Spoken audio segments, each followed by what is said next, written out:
Everybody, we are back. It is Tape Don't Lie, your favorite podcast, favorite show, favorite everything. We are back. You guys already know what to do. Hit the subscribe button, subscribe. Hit the like button if you hit the like button if you like it. Hit the dislike button if you don't like it. Leave a comment if you like it. Leave a comment if you don't like it.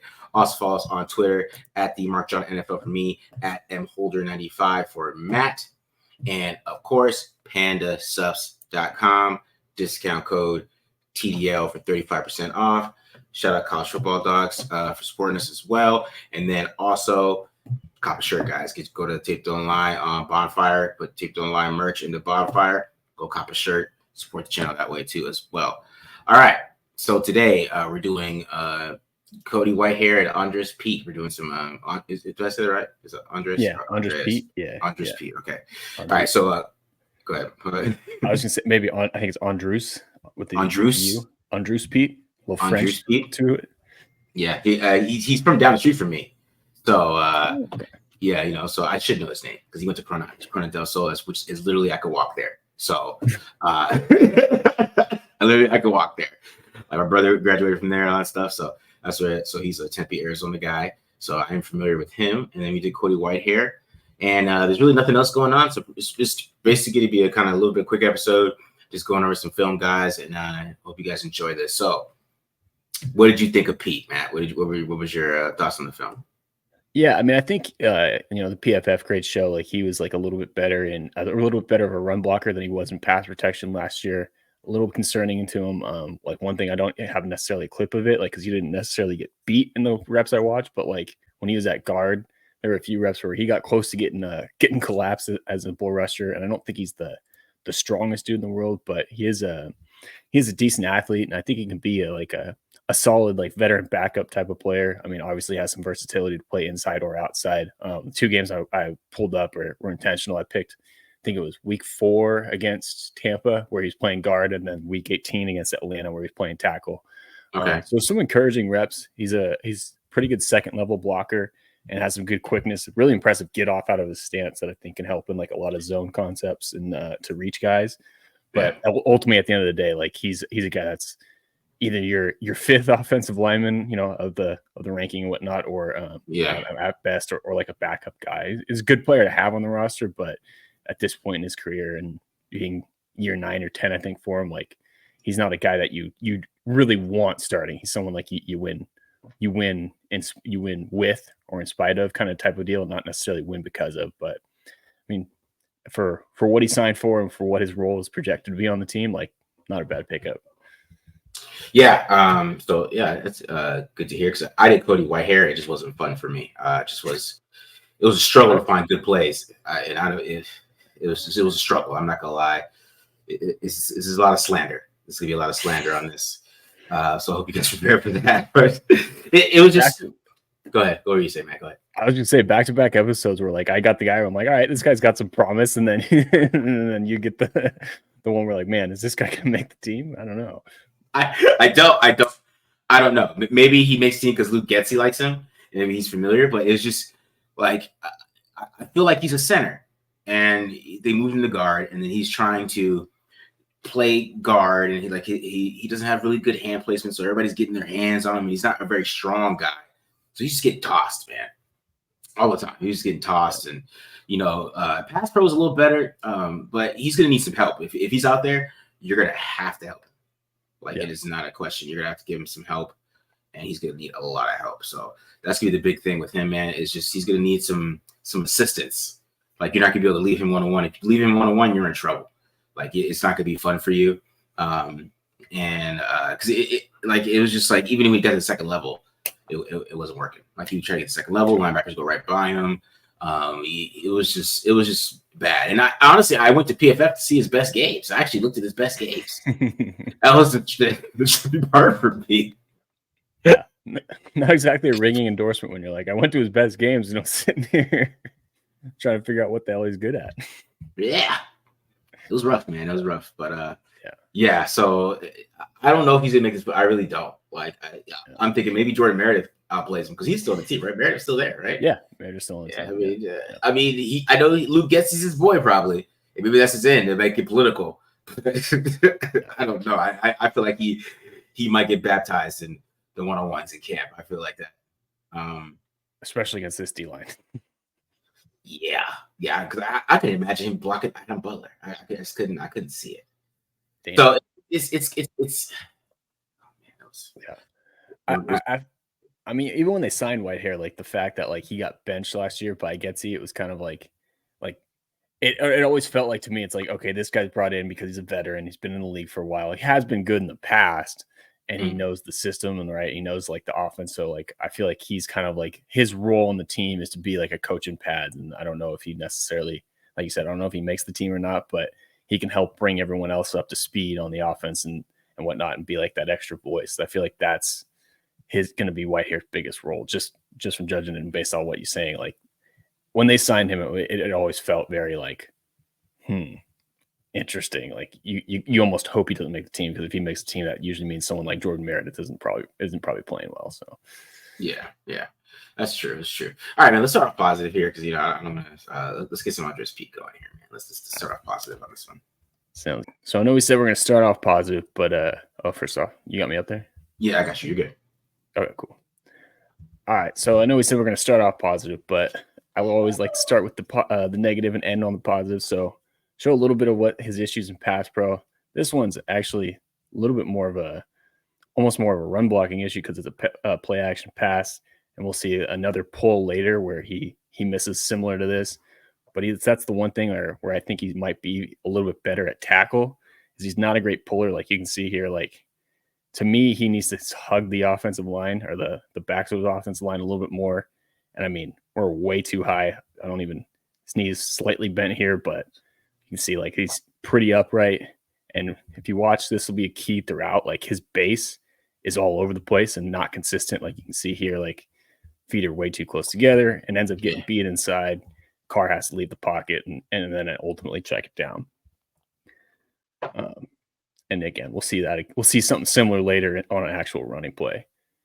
Another issue he kind of has in pass pro is he really struggles against these inside swim moves. You'll see another one here in a second, but he got beat across his face a lot. And a big part of it is when he likes to punch, he'll get in this habit of like leaning forward. And again, base this time we're way too wide. But again, with our nose over our toes, like don't land our hands past this D tackle. I'm not sure who that is. Actually does a pretty good job of swiping the hands too, and ends up getting beat across his face. Like definitely one of his bigger issues in pass pro. Those inside swim moves got him a couple times in the games I watched. I think we're going to get another one here. This time he's going to be a tackle against Calais Campbell. And I mean, same thing. Like you can see, he just gets off balance. Again, base isn't set, kind of all over the place, and ends up getting beat inside. Calais got him a couple times. We'll see another one here too. But that was one of the biggest things is I noticed with him in pass pro, it's just like when he goes to punch, he just gets off balance and kind of out of whack too. And I think, was this the rep? No, I mean, too, like, again, you can see Campbell kind of gets his hands down right here, that nice little cross chop. But yeah, inside swim moves are not his friend, that's for sure.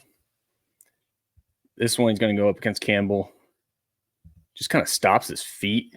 But again, like you can see here, like nose over the toes, we're not on balance, base is wide, and ends up just kind of turning like a turnstile and gets beat around the edge. You can see here too, like maybe hands are a little wide. Looks like Campbell's got inside positioning on his inside shoulder there too. Again, so not the greatest in pass pro. That was actually ended up being a nice ball by Carr, but does have some upside in the run game. One more time. This one, again, you can see the turnstile a little bit here around the edge.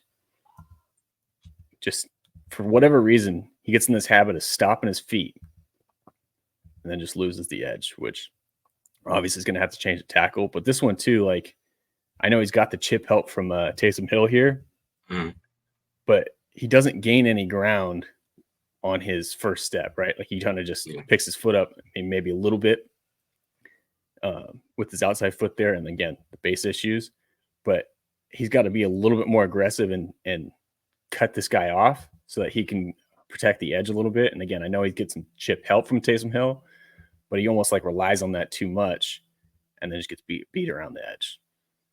Ball's out. Another nice throw by Carr, but still.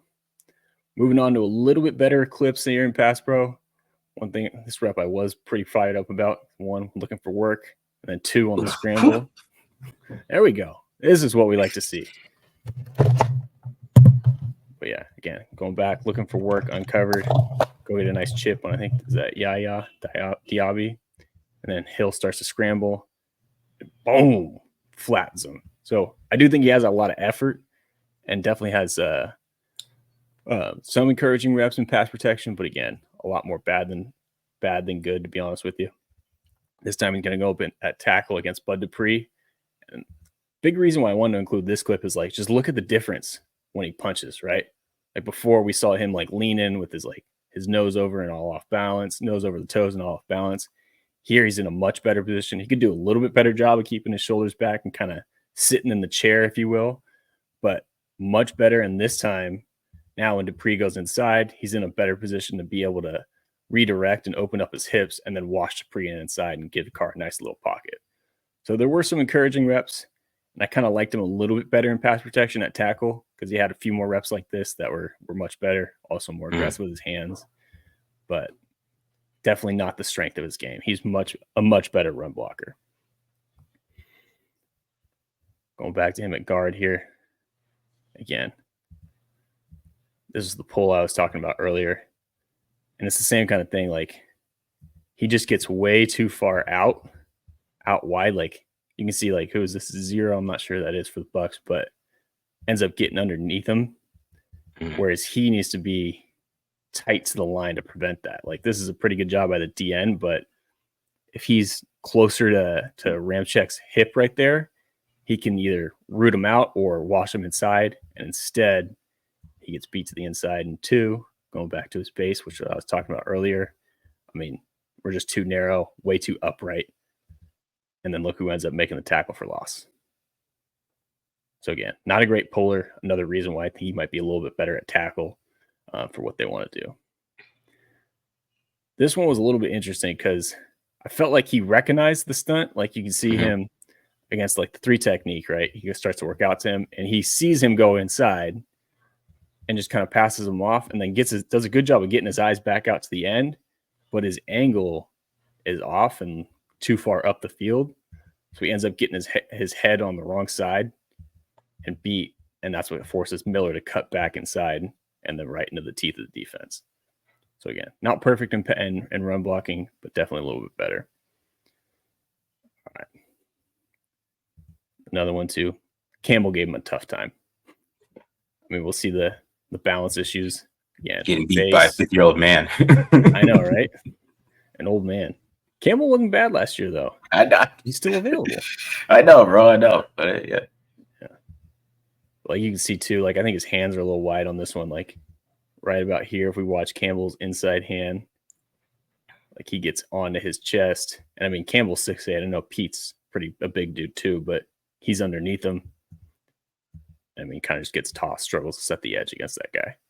That's where I'm talking about probably a little bit more of a backup. When he went up against better competition, he struggled a little bit more. But like I said, to end on a high note, get a few good run blocks here.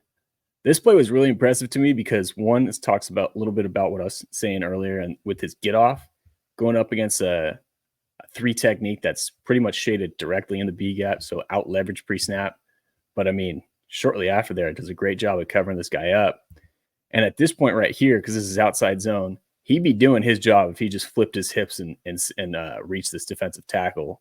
But if you notice, like, Trevor Penny's going to get beat across his face, and Kamara sees that and cuts it up. And then somehow, I don't know how he like recognized this, does a great job of just seeing Penning get beat and knowing what Kamara is going to do, and then turns it into just washing this defensive tackle outside, which helps create that cutback lane for Kamara. Now, Kamara does trip over Peat's feet a little bit here, which is why this play doesn't go bigger. But at the same time, if we do a little bit better job of blocking Vita Vea, the big 350-pound dude right in the middle of the defense, Kamara might have some more room to cut back, and you can see, like, might have a chance to be able to break this one for a long one. But either way, nice block by Peat there. Yes, good block. Yeah. All right. Again, similar type of rep here. Just, you can see the get off. Like, just how quick he is off the ball. Like, he covers this dude up. I know it's a combo, but he didn't even really need it. He's already inside of this this 3 technique on the backside of this zone run. Now, I do have to say this is no line coach's like wet dream right here. This is perfectly blocked up. So it's not like Pete's block makes that much of a difference because the front side is wide open. But like you can see, like, I mean, maybe if our receiver does a little bit better job here, this running back, if he wanted to or needed to, that cutback lane is open. And a big part of that's because of Peat. And then on top of it too, like he comes off this combo block and ends up picking up Dupree, who was the unblocked defender. So another nice little bonus there. But this one was a nasty combo block. I believe this one inside zone again, maybe mid zone. Backside here. Again, another nice combo here on the goal line. Much better pad level again. Base is nice and wide, perfect right here. He ends up driving this dude into the end zone for a nice little to create some space here. Again, cut back lanes there if Jamal Williams wanted to, or it did end up taking it, but Jamal Williams ends up running right into the defense. Probably the best part, I think, of his game is his ability to climb and block the second level. Like, this is a great example. Okay. Here at guard. Going to be on the backside of another zone run. I mean, you can see here, perfect tempo, gets out of his stance, gets to the landmark, and then gets on Levante David, who's a damn good linebacker, and ends up washing David out to the right tackle. And you can see Kamara wanted to cut this back, but again, Kamara, for whatever reason in this game, was tripping all over his offensive lineman. And had he kept his feet, like, this has a chance to be a big play. Yeah. Just makes that safety miss. A big part of that is because no one's in the middle on the second level because our guy Peat is just washing this linebacker out of the way.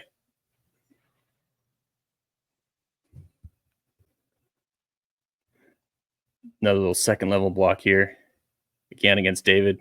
This time Kamara makes a nice cut. And like you can see, like he ends up working directly off Pete's block. I mean, it's perfect. Like right here, just washes David. Not as much of an ass kicking block as the last one was, but just enough to widen this guy past the hash and give Kamara that cutback lane to go pick up. What is that? 9 or 10 yards? Yeah. So encouraging stuff on the second level for sure. This time going to be a tackle. I believe he's on the front side of duo here on this one. Yep.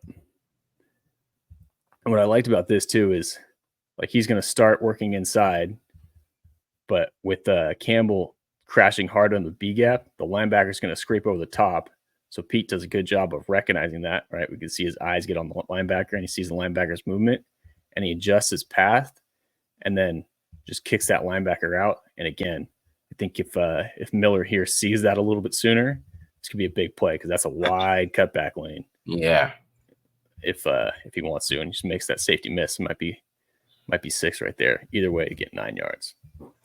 So again, I think there's some encouraging stuff in the running game. I have a little bit of work in pass pro, and that's what. But I do like him a little bit better at tackle in that regard.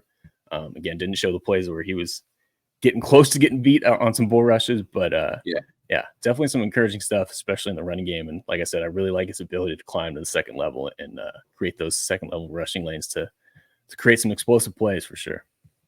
Yeah, man. I mean, we're talking about having a backup guard. I mean, it looks like that it could possibly be him, and he played left guard too last year. So there was a lot of, at least some promise in the run game. You know, like especially with your backup, you definitely want somebody that can at least come in and do the run game well and is kind of familiar with zone and the West Coast offense. So there is some upside there with him kind of being a backup, a left guard, and kind of just a utility guy. To me, I feel like he'd be the utility swing guy that kind of swing in different areas, left tackle, left guard, and kind of make, if there is injuries or something like that, that you could, have somebody that can replace him and play pretty well.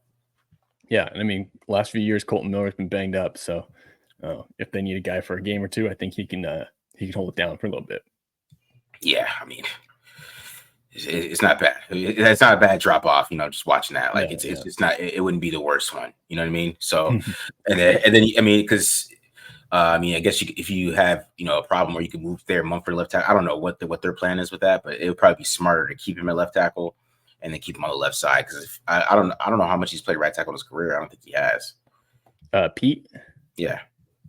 Like I think his rookie year he played it a little bit, which was again almost 10 years ago. So it's been a while. So yeah, he's more of he's stuck on the left side for most of his career. He's got a little bit of experience on the right, but not much.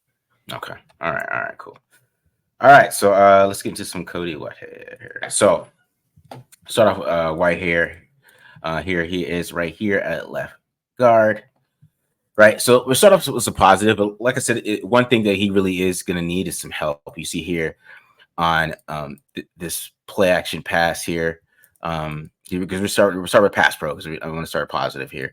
So, but he is going to need some help, and you see when he can have some helps and some with some double teams, he's not that bad. Holding it down with some help. But you're gonna get it. Like if it's Andre James, they're gonna have to come over and help him because it's not gonna be the most fun experience if he doesn't get help right here. So, right, because I mean, he actually does a pretty good job here. Actually staying lower than he usually does. Yeah. All right, and the not the best throw there, but it's just a field special.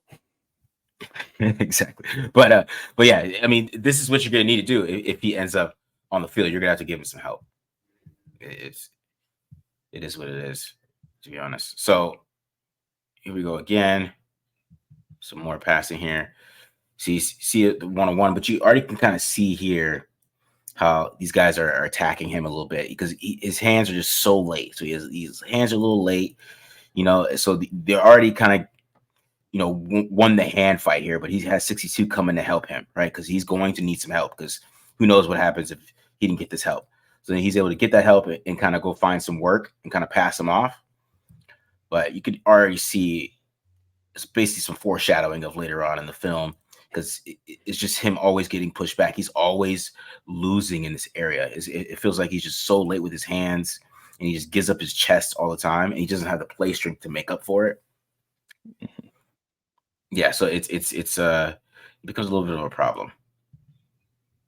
I just want to say that was an awesome concept. I didn't show it to you guys, but that concept that Gesty ran on that deep pass was fantastic.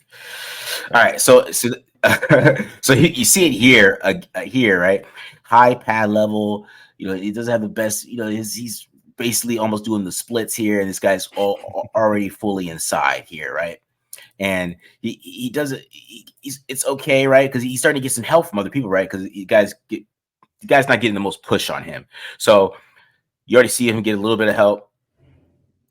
I mean, because Chris Jones kind of brought the other guy to him, but you can already see like what is going to happen to him later, right? Because it's just his hands are late. This guy's already got his hands on him. Yeah, he doesn't have good feet there. He's already getting pushed back. And this is constant on film. It's not like something that's gonna change here. It's constant. I don't know. Maybe James Craig can fix it, but he's been in the league like 10 years. I doubt it, man. I don't know what's gonna happen here. And he had an injury, right, where he kind of fell off after that, if I remember correctly. Yeah. Because I mean, well, he was playing center. He was really good at center. So then they moved him. But you see it, man. He's bear hugging people. Look at this, right? And you're playing guard. You got to get your hands up faster than this. And then when you play center, right? I mean, you're snapping the ball and you just help a lot more, right? That's why I say like Andre James gets away with a lot of the stuff like this. Because if we moved Andre James to guard, it might look like this. And, that's bad to say, but you can see it from the other side. But because a lot of people ask, can you move Andre James to guard? And I feel like this is what it might look like. So you see here again, hands are outside. Morgan Fox gets his hands there, but he's able to, Fox isn't as the most strongest defensive tackle. So he's able to reset, get his hands back inside. This is probably one of his best reps right here. This is probably his best rep on film right here. Right? Because you can see here, he does a better job of punching. And he's able to reset and win the hand fight here. He got some better feet. He's still a little bit wide for me, but he's making it happen here. He's not leaning. He's able to win that fight. So, so in pass pro, he's a little bit better than he is in run blocking. But, it's a pretty good rep there. So we'll see that. And one thing he does pretty well too, he does pick up stunts well. So he is pretty good at this. He's a smart player. That's why, that's why I could tell he used to play center, because he is smart. So you see here, he sees this stunt from a mile away. He does a good job of seeing it and picking it up, allowing the quarterback to throw the ball and throw an interception. But but he does a good job of picking up the stunt, and this is something that he does constantly on film, because that's why you could tell that he used to play center. He has a good understanding. Like he could tell he saw this from a mile away, right? And he's able to pick it up really good. Gives his still not the quarterback an best technique in the opportunity. world. Yeah, to throw interception right to I don't know where. Hey, all right, man.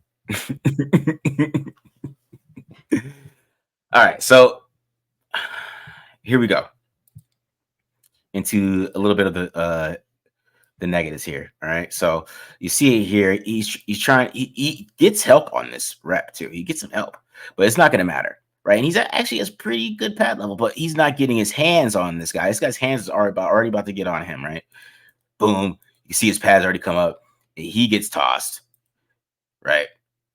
So this is not him trying to go block the Willie Gay. He's getting tossed, moved, just able to spin around and make a play on the ball. So watch one more time here. Right? Because, he actually has a better rep, pretty good get off. It's just the play strength, and then he's just so late with his hands. He just gets tossed, man. And spin, tackle. All right. So here's another one. Against 91 again. You see it here. But now his pad level is high, and you already see he's losing the fight here. The guy's got already inside his pads, got the leverage there. It'll just toss him again. He's totally out of the picture, and he's able to make the tackle.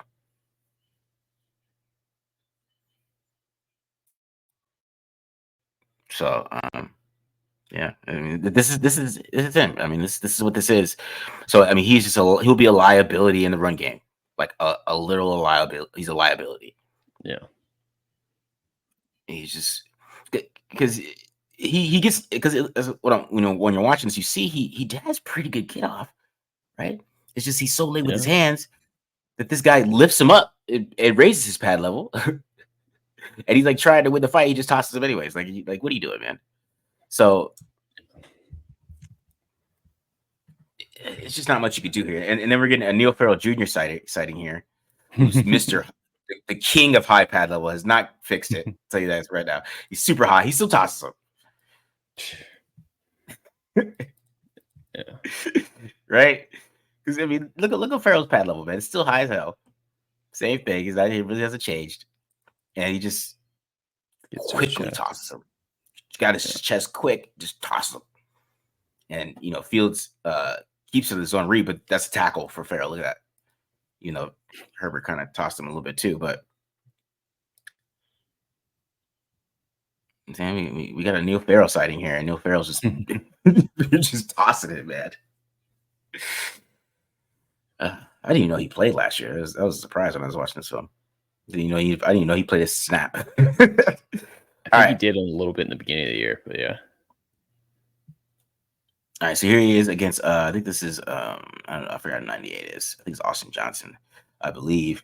And this time he's getting some help, right? You see him getting some help on this one, and like I said, it doesn't matter. Like he's even getting off. He has low pad level. He's getting off, but he guy's already got his hands on him. He doesn't even have his hands up. Yep, it's over. Toss. Linebackers running free. He can't get to the next level. He can't get up to Kenneth Murray here like he should, because he's getting tossed, and it's just free reign for Murray. Boom. Tackle. And it's just over and over and over again, guys. So see it again here against 98. And like I said, he's getting help again. And it doesn't matter, because he is just, the guy has full control, full leverage. It is over. he's basically he's trying to push, but he can't get anything. Guy just tosses him, make the tackle, gain it 2. And he has like a good initial, like you pointed out, like he keeps having like good initial like surge or whatnot, or to start the rep at least, and then just can't finish because of his hands. Yeah, it's just I just feel like he's just washed. It's really what it is. That's the other way to say it. I feel like he's just a little washed. So you see here, even when you get to second level, tries to get up on Eric Kendricks, and just does he get his hands on him? Just goes right by him, tackle right there in the hole, meets him right in the hole. And I know Kendricks does it. Kendricks is one of the better linebackers in football. You know, he's on maybe on his last leg a little bit, but this is something that he's been doing his whole career. So, but still, you want to at least get his hands on him a little bit. Yeah, because Kendricks set him up there. Yeah, Kendricks set him up pretty good there. All right, so and then when it comes to pass pro, like overall, like you see here, when he just has those late hands, and then this one he gets caught leaning, just like we were talking about with Peat, and Morgan Fox just goes right around him quickly, or forces the badge out of the pocket. This is a great throw, though. That was a nice throw. I was impressed by that throw. Very impressive. Very impressive. But what you see here, like you could even see how Fox gets him leaning this way, and he's able to just kind of swim back over him really quickly. Yeah. And it's just a jailbreak.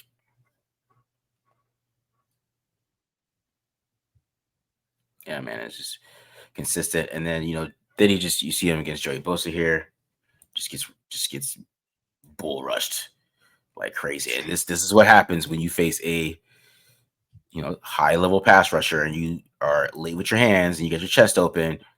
Cause see how quickly Bosa gets his hands on him? Like it was just quick, like boom. His hands are on him. It's over at this point with somebody like Joey Bosa. And he just right to quarterback sack. Yeah, that's Joey Bosa's move right there. Long arm. Boom. So yeah, I just especially after you showing Peat play guard, I'm like, this guy's not gonna be a team. I can't see it. I just can't see it in my head now. Yeah. Yeah, like I said, I think like it seems like you pointed out like the stunt and stuff like that. It seems like mentally like he's like up there and he gets it, but we're being like you said, a 10-year vet or whatever he is at this point, like that can help, but it definitely seems like his body, his physical attributes just aren't there anymore. So maybe he's a coach in pads. Maybe he's on one step to being. This is like his GA period. This is his line coach or something like that. But yeah, that was pretty tough. Even the good plays weren't so good. So. You know what I mean? Like it was rough, man. I tried my hardest, man. I did. I tried to find some good plays. It just wasn't there. So I knew we were going to be in for a long one when the first play you showed was a play action pass where he gets help to step down. I'm like, this could be tough. This could be a long episode here. It's gonna be a long breakdown, bro. Yeah, man, it was bad. So I don't see him making this football team. I don't see it, especially when you showed Peat and I was watching you do Peat. I'm like, I was thinking in my head the whole Peat breakdown. I'm like, this guy's not making this team. He's not making this football team. Yeah, and you're right. I feel like he's probably there to kind of help people bring guys along, help them run the offense. If they have any questions, they can ask him, right? Especially at this point, they have a question where they're supposed to be. He could tell them because you could tell that he's a smart player, right? And he knows what he's doing. It's just, I think, over the time of his career, I think everything just kind of starts falling apart because you can even see it. I could tell why he used to be good, right? Because the get off is there, right? He could, he's quick off the ball. And when he's quick off the ball, he comes down low. It's just, guys are just not getting in your chest and just lift him up and just toss him. So you definitely can see why he got benched last year. Yeah, for sure. Yeah, I mean, the hands that was what's killing me. You can't have slow and wide hands at guard, especially when you're going up against 310-pound dudes. Like those guys are going to get to your chest, and even like you said, even on some of those clips where like he got a good, like he started the rep off good, like you're not going to be able to finish if you're giving up your chest like that in the NFL, especially on the inside. Yeah, it was pretty brutal, man. It was brutal. All right, guys. So I hope you guys enjoyed this episode of Cody Whitehair and Peat. it is what it is. But I hope you guys enjoyed that. Make sure you guys check out Friday Night Live that we did as well. And getting some more content to you. Of course, we keep pumping up these episodes. We got mandatory mini camp this week, so you have some. I'll be able to talk about that a little bit, see what's happening with that, and who's winning the quarterback battle per se. So definitely be on the lookout for more Taped On Live, and hit the subscribe button. Subscribe, and we're out of here. Peace, guys. Peace.